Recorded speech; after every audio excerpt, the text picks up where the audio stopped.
mooie sfeerbeelden, hè? Ja. Met mensen ervoor. Zeker niet 1 en 3. Weet je toch? Nee, dat wist Jan wel.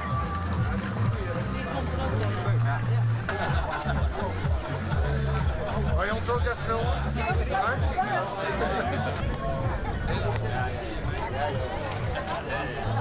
eruit.